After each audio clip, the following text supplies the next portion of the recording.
Hey, everybody, and welcome to another session of Ramble and Mosey, where we talk about critical issues in conservation and outdoor recreation.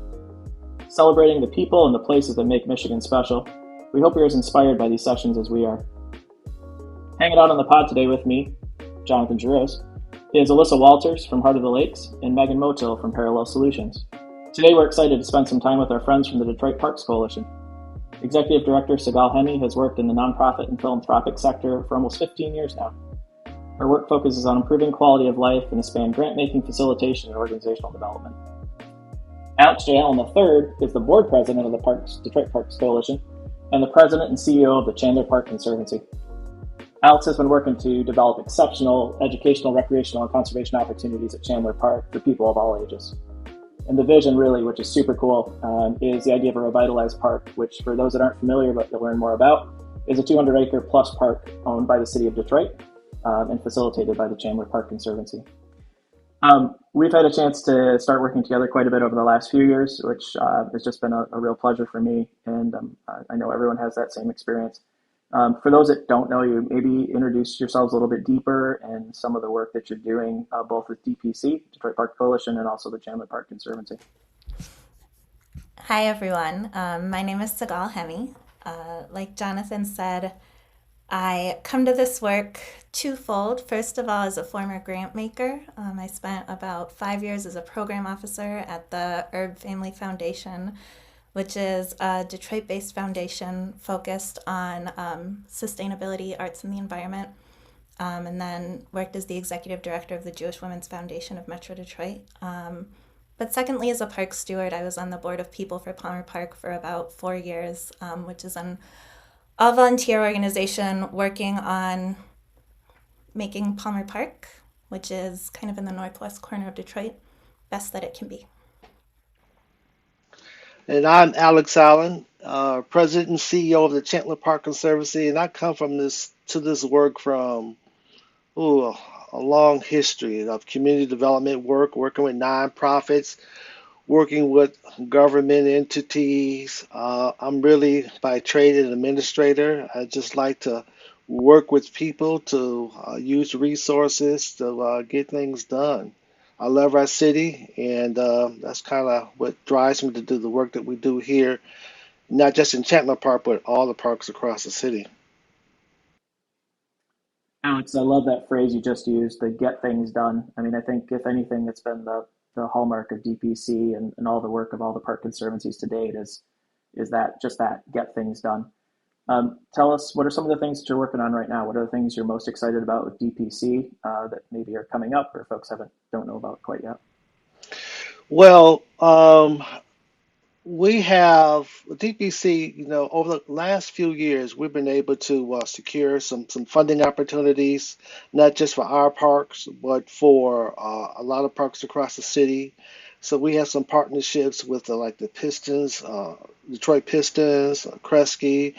Sigal can give you more details about that, but it's exciting to get parks involved. We have an application process that's going on right now, and we're excited to see what comes out of that. We're looking to provide great opportunities for community-based organizations to do things in parks this summer, and Sigal can talk a little bit more about those details. I think maybe we should back up first. We haven't really, might be my fault, done a great introduction for people who don't know of what Detroit Parks Coalition is and does. So, Detroit Parks Coalition is an alliance of park stewardship organizations across the city of Detroit. So, Alex Chandler Park Conservancy, and I like to say all of his brothers and sisters in the city. Normally, when I talk about it, I compare a park stewardship organization and a city park to a PTA and a school. So, park stewardship organizations represent the park users. They connect the users to the park. They help people feel ownership of a community asset. And they work with the city to make sure that everything that they're building and developing in the park is what people want and what people want to use and when they want to use it. Alex can tell you a little bit more about the history, but basically, DPC came together with the understanding that each of these stewardship organizations in the city were doing amazing work, and we could be even stronger together than we are individually. So the work that we do now has a lot to do with shared programming, doing programs that are kind of similar in parks citywide and then rolling them up in terms of promotion. We do a lot of shared fundraising, which Alex alluded to. We always had a vision that even though our members tend to represent larger regional parks in the city, we would be there to support all parks, and we're starting to do that with some of our regranting work. And we're also just parks advocates citywide. Sigal, what's the history of the Detroit Parks Coalition? It's not brand new, but it's been revitalized. Is that correct? This is probably the third iteration of the Detroit Parks Coalition. A group of park serving organizations, block clubs, and things tried to get together back in about 2010 or so. The challenge there was that there were parks of different sizes, so there were large parks, small parks, regional parks, organizations with different capacities, and the agendas could never really line up. And so it was hard to build some momentum to make a coalition in a way that could get some things done. A few years later, that kind of happened again, some of the same results. It wasn't until about, I think about 2000 and, can't remember now, 17, 18 or so. I was challenged by a couple of funders from the Kresge Foundation and from the Herb Family Foundation. They've always got requests from different park organizations, and they really want to see if there could be a organization that they could go to fund multiple parks, or someone that could advocate for that. So they gave us a planning grant to facilitate a discussion with some of the regional parks across the city. We developed a kind of a working plan, master plan, which included hiring staff, which included putting together an MOU, how we would work together. And that's kind of how we got started. And we've been very successful. We hired Sigal. She's been excellent as our first executive director. And we've, tried to make a name for ourselves. So that's kind of how we started. That's the history of it. And we're just trying to do what we can for parks across the city. I always say we want to create situations where people can have good experiences in our parks. So Alex has been with the group since the very beginning, 2010 and, even earlier. And then I, like I said, came on as a volunteer representing people for Palmer Park around 2020, and have been with the group first in a volunteer capacity and then as the executive director ever since. I have a question, just hearing what you just shared about your origin story, and then also, Alex, what you shared about some places where you got stuck in the past. I'm curious what types of either relational approaches or operational processes or procedures you might have used to help folks come together and maybe build trust or build relationships or understand what each other's needs or priorities were, or even come to that shared sense of what the priorities or actions might be right now or first. Yeah, good question. What we discovered is that we had to align parks that had similar interests. So we start with some of the regional parks or the parks that were more established. So parks like Chandler Park, Rouge Park, Palmer Park, Clark Park, Belle Isle, uh, organizations like that, Patton Park. They were all regional parks, um, parks that had areas of 200 acres or more. And we came together and found that we had a lot of similar challenges, trying to improve our relationship with the city, issues around programming and keeping the park clean. And so building that trust really came through, okay, let's understand what we can do together and let's convince ourselves that if we work together, maybe we can convince the city to work with us.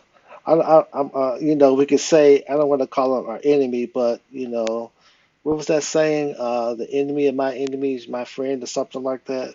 So I guess we all came together. I don't want to call the city an enemy because they're not, but we all had our different types of relationships with them. So we found that it was important for us to work together and work with the city as a team. And I think the city appreciated that as well. So that was kind of like the common goal that kind of got us started and moving in a direction of working together.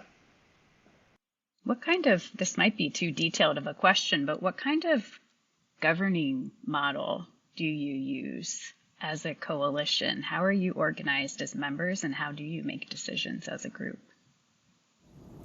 We actually went through a huge process. So when we first started, like Alex mentioned, we were governed under a memorandum of understanding, and it was kind of just like any park that was in the group, bring any representative that you want, and we just kind of make our decisions on a consensus basis. We do still operate a lot on a consensus basis because we're a coalition and we think it's really important to move forward that way, but we have a little bit more structure now that we developed as we created an organization with its own bylaws and 501c3 status. So right now, the way we are structured is that we have 10 members currently. At the formation of the coalition, each of those members had the opportunity to appoint a director who would serve on our board. And we also have 3 at-large members who represent parks in the system in general. Those aren't connected to a specific park. We spent a lot of time talking about how the city should be represented. They attend all of our meetings, but as non-voting members. And then we do have room to expand the coalition and expand, I think we have up to 12 park directors that we can have on our board. So, Sigal, in terms of, I guess I'll call it maybe like a practical, the practice of this coalition. If you would, maybe share with us one of the examples of how, I don't know, perhaps like pooled money or pooled resources that then sort of, exactly get divvied out. That's the wrong phrase, but essentially, if there's this coalition focused on common tasks and common ideals, how then do resources move through the coalition, then back to the members? And I'm sure there's pain points and also pride points behind that process too. I will say the resources came very quickly. Alex always likes to say that having an organization like DPC makes it easy or easier for funders to support multiple parks with a single grant. So we've seen that time and time again, and I can give you a few examples. First of all, when DPC first started up, Alex had been talking to funders for a while about having Wi-Fi in Chandler Park. They were really bought into the idea. And we just happened to mention to the funders, hey, we're starting to build this coalition. We have one body that kind of works with parks organizations across the city. And the funders were just like right there on the spot. It would be so awesome if we could do Wi-Fi in 5 parks instead of 1, with DPC as the grantee. And then as part of that, we were also able to bring the city into those conversations, so make sure we had the permits and the buy-in from them and their digital equity department and all of that. And then liaise with the individual park organizations so that they were still getting everything from like what color should the charging station be in your park to where in the park is it most important to have Wi-Fi. Another example that I think is maybe really important is a lot of our members in the coalition, their work is really outsized compared to what you might think if you just saw their balance sheet. A lot of these organizations are all volunteer organizations. They don't pay staff. They might have a budget of like $50,000, $60,000 a year, no audit, and they're rock stars. They're keeping their parks clean. They're keeping their parks programmed. They're doing so much, but they're not necessarily eligible for the kind of foundation funding that a large-scale organization would. So the Ralph C. Wilson Jr. Foundation approached us about opening up a re-grant fund to those organizations. And in that case, we're always just trying to make it as easy for our members as possible. So we just kind of said to them, like, look, Wilson wants to fund you guys through us. Here's the maximum amount of funding that you're eligible for. Whatever restrictions they gave us, we'll pass on, but otherwise, no restrictions. You prioritize what's important to you. We can help you like figure out the match and figure out the budget. Just tell us what you want to do and we'll make it happen. I think that's the role that we're kind of happiest in, like working on behalf of our members and just connecting them to other resources. And I want to give one last example because DPC doesn't only work with organizations that are in our coalition. We always wanted to support all parks and all organizations in the city. So like Alex mentioned earlier, we're growing. So this year, right now, we have 3 different opportunities for any community development or parks organization in the city to apply for resources for summer programming. One is a partnership with the Detroit Pistons called the Pistons Neighbors Program. This is something that the Pistons have been doing for years and years, doing programming in parks. And their partnership with DPC basically means that instead of just kind of dropping the programs in the parks and seeing who comes, we work up front with community organizations and stewardship organizations and say, okay, what do you want in your park, when and where?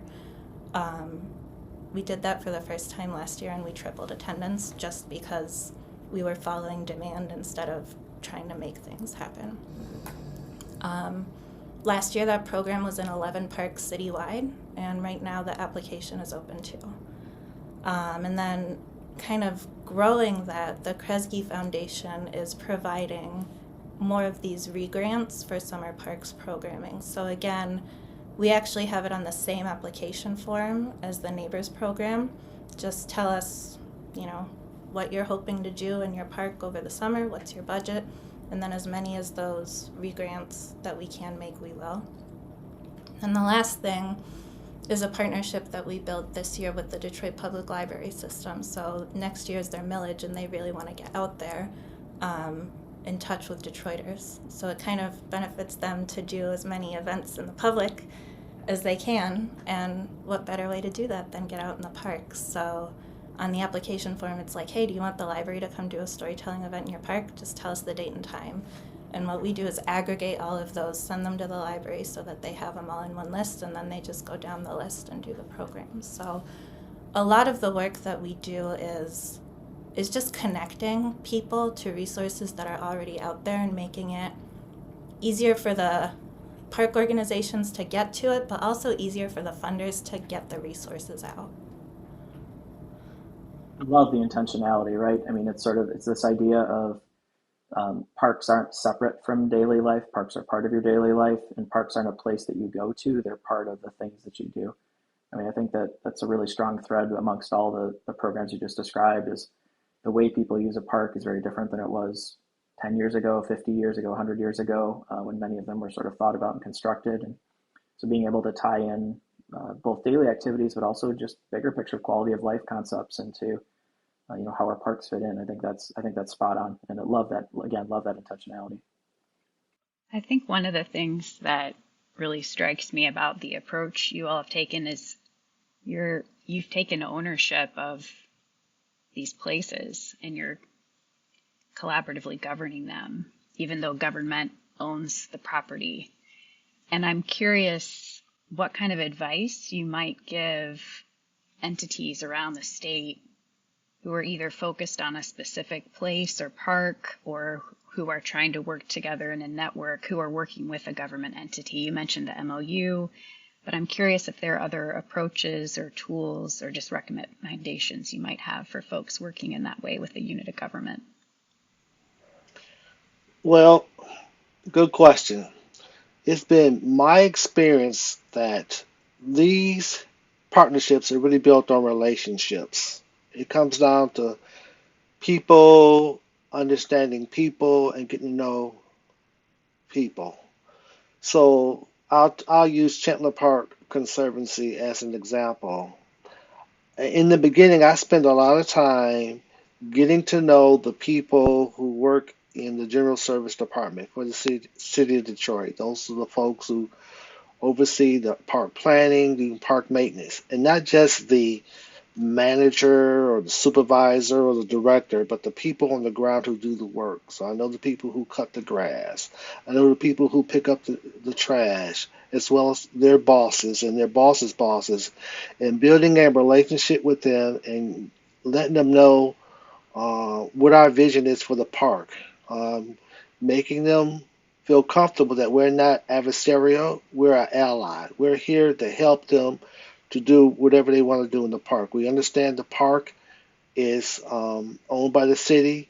We're just an asset that can help you to achieve the goals that you want to achieve. So part of it is not just about what we want, what does the community want, but what does the city want, or what does that department want, and kind of being the liaison between city government and the community and trying to help get people on the same page. Now, what happens in the course of that, you come to some conclusion, you find some resources to do a project, and you have some success. You go through your process of planning, you have these beautiful master plans, and everybody has these books on their shelves. I talk about getting stuff done. It's very important to get stuff done.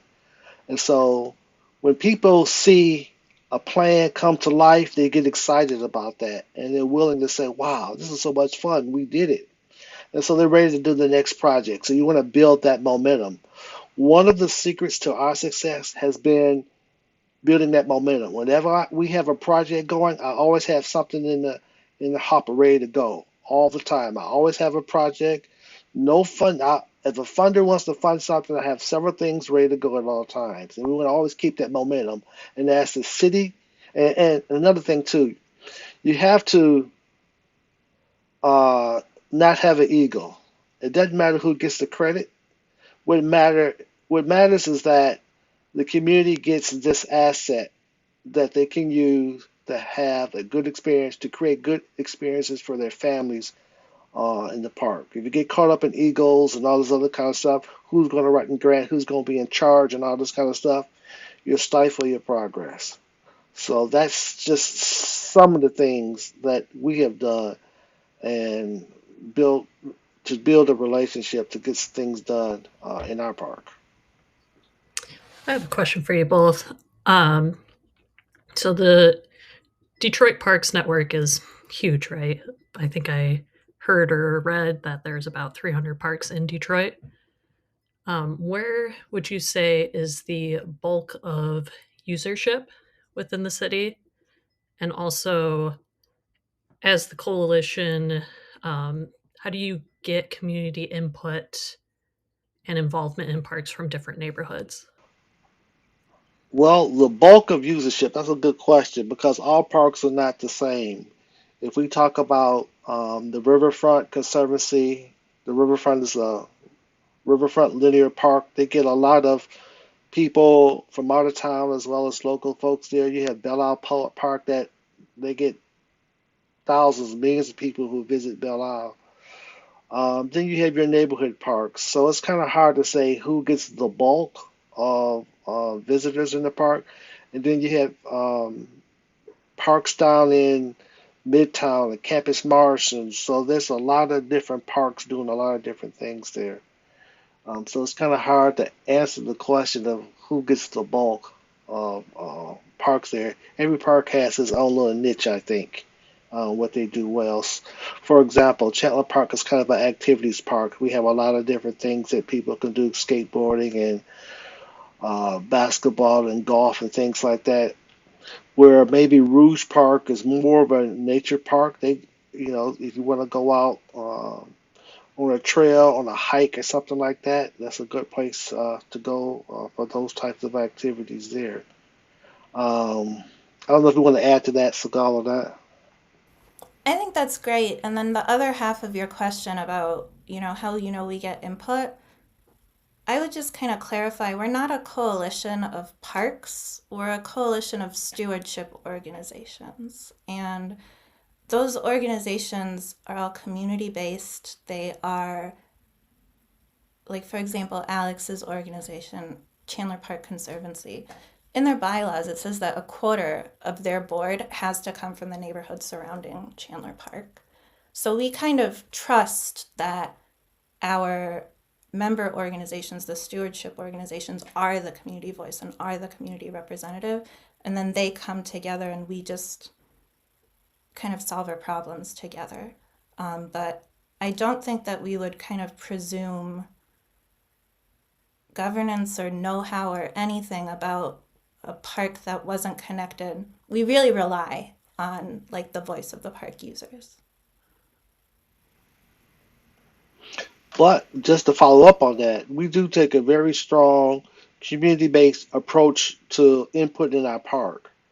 So every project, everything that we've ever done in our park has had community input. And what I mean by that is they help with the design, sometimes even help select the contractor.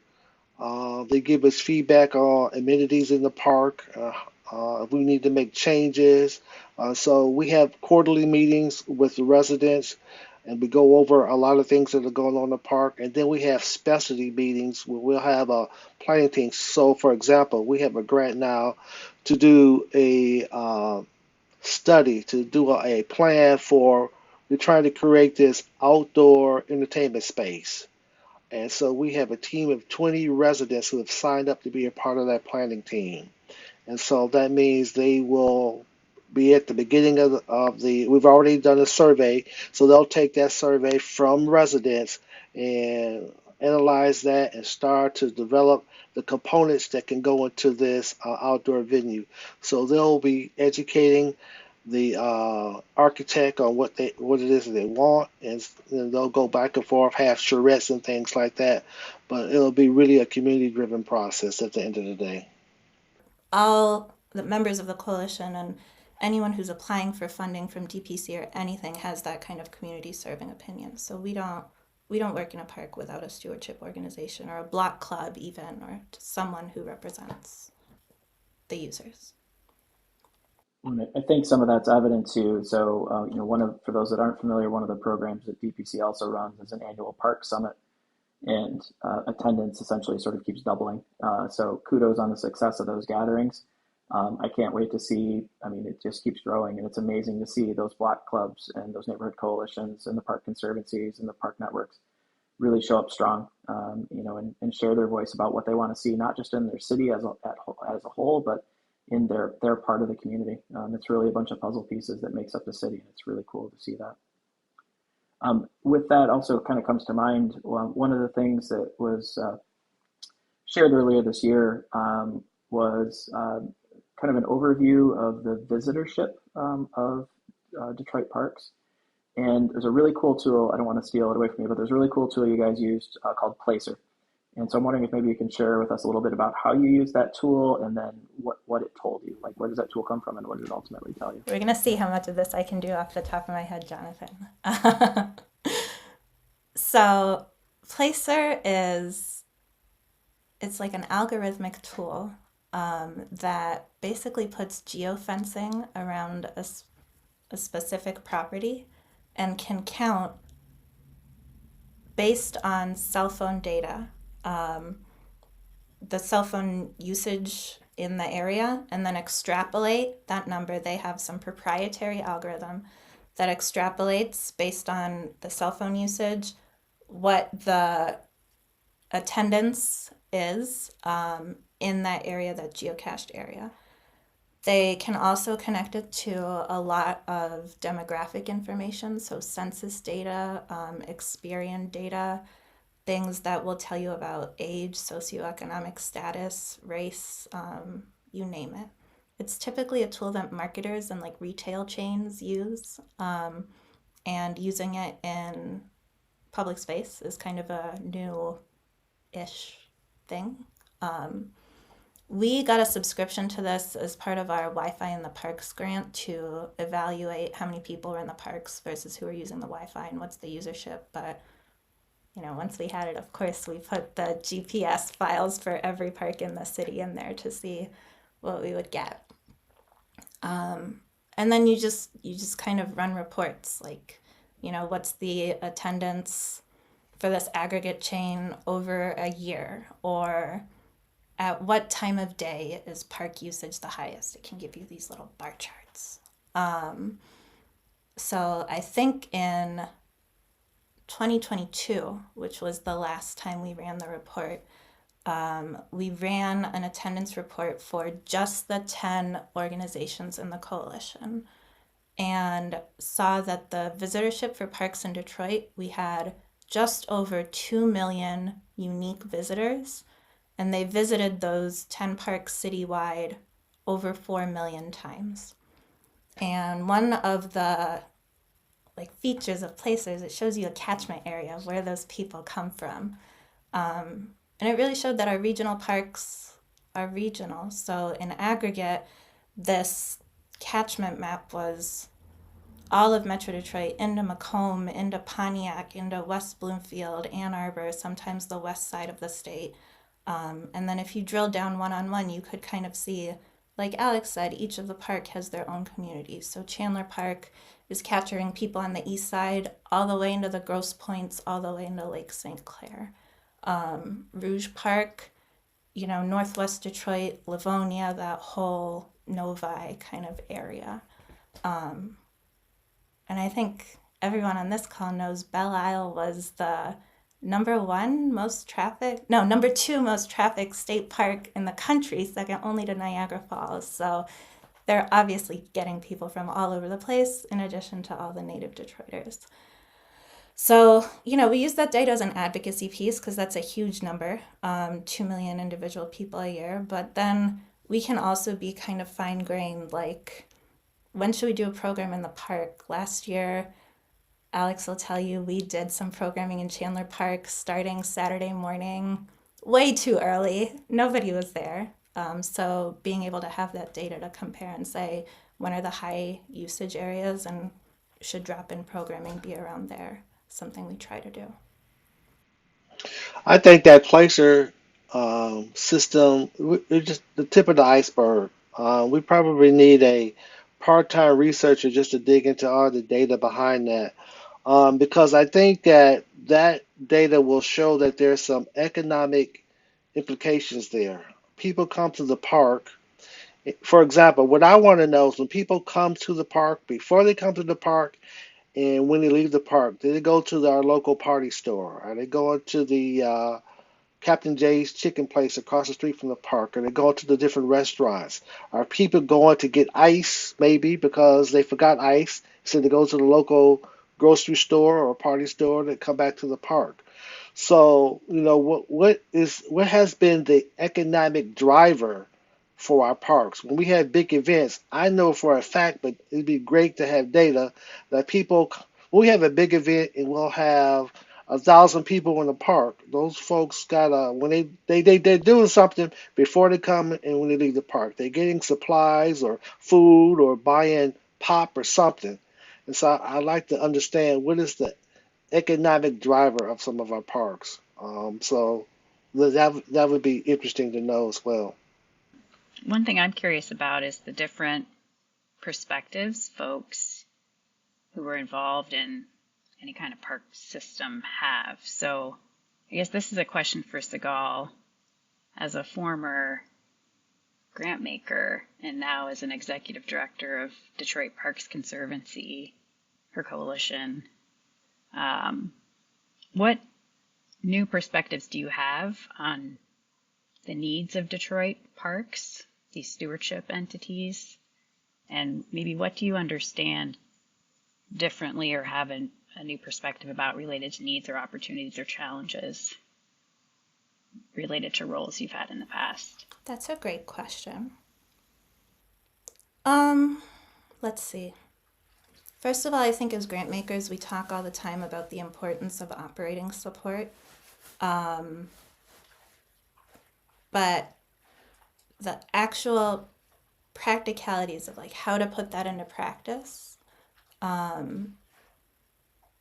think a lot of funders need to force organizations to take operating support. I think we've seen in a lot of our regranting processes, we really want to support core operations, and we get these budgets that are only program expenses, and we always go back to them and say, okay, how are we going to add operating support here? Or in our new regrants right now, we actually required that 10 to 20% of the budgets be for operating support. And that's just, I mean, I think funders on one hand take that as standard practice, but on the other hand, don't do enough to support organizations to make sure that they're really maximizing that. And then I think the other thing is just this idea of like technical assistance and capacity building and support.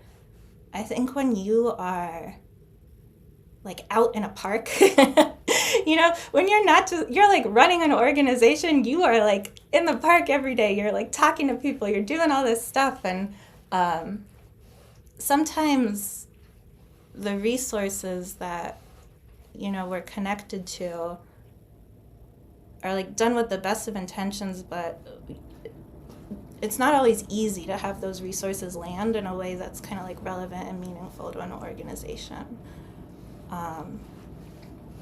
So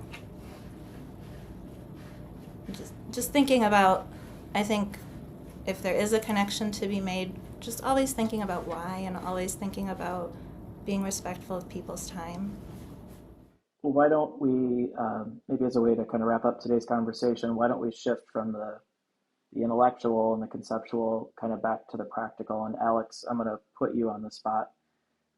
So I want to take a trip to Chandler Park. What do I want to do? What do I want to see? I'm obviously stopping for ice on my way in. I'm grabbing some beverages for my picnic, bringing my skateboard. I'm probably checking out some other stuff there too. So tell me, give us the rundown for those that haven't been there before, what they want to do when they visit Chandler Park. Yeah, we come to Chandler Park. Well, first thing you're going to see right now, if you come, we're in the process of doing some construction. We talked about our football field, so the city has received some dollars to put a dome over our football field, which will include a small community center there. So that's going to be exciting. So you see that. The skateboard, the skate park is very exciting. If you're a new skateboarder, we're great for you. It is a great place for new skateboarders. It's designed for folks who are just learning how to skate or intermediate skaters, designed by residents. There's a great basketball court that you'll see two full-size courts if you want to play a little basketball. Donated with funds from Fila and Grant Hill. Everybody knows Grant Hill if you're a Detroiter. Tennis courts. We got a tennis courts, and we have some small courts, four small courts for young people to play tennis as well. We have a great outdoor exercise area for folks to come out and exercise. There's a walking path that'll take you through the park. If you're into playing a little golf, there's a golf course, 18-hole golf course, soccer field. We have our environmental education area of the park where we have marshland, and if you'd like to do a little bird watching or learn a little bit about the environment, we'll have classes here this summer. You can always take your little walk through nature and see the marsh there. Of course, we partner with the Wayne County. Wayne County runs their Wayne County Family Aquatic Center. It's a fun place for people to come out and get cooled off in the summertime. I think, did I cover everything? Oh, forgot to tell you, we have two new playgrounds. So when you come to the park this spring, this summer, you'll see a playground, about a 30-year-old playground that's been replaced with a very exciting new playground on the park near the comfort station. And you'll see a kind of a more natural playscape over by the Marshland playground there. So it's a lot to do. We'll have a lot of fun going on this summer, a lot of concerts and storytelling, and just a good place for people to just come and hang out in the park. And I probably didn't get everything, but that's a good start. Hey, we can't tell people exactly what to do. They got to go explore themselves. Right on. Right. Right on. I want to thank both of you today for joining us. I mean, I think there's a lot more that we could dive into, and will in future conversations.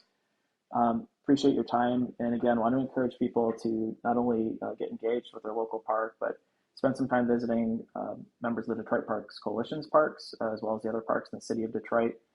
There's just an absolute wealth of just amazing opportunity and activities and places to go see there. We'll put some links in the show notes. Sigal or Alex, are there particular places that you want to send people for more information? All of the DPC member organizations are linked on our website, which is DetroitParksCoalition.com. This spring, we will be debuting a citywide events calendar with events and parks across the city, so stay tuned. Hoping to launch that around Earth Day so that people can get involved in their local park cleanups. Yep, that's a good place to start.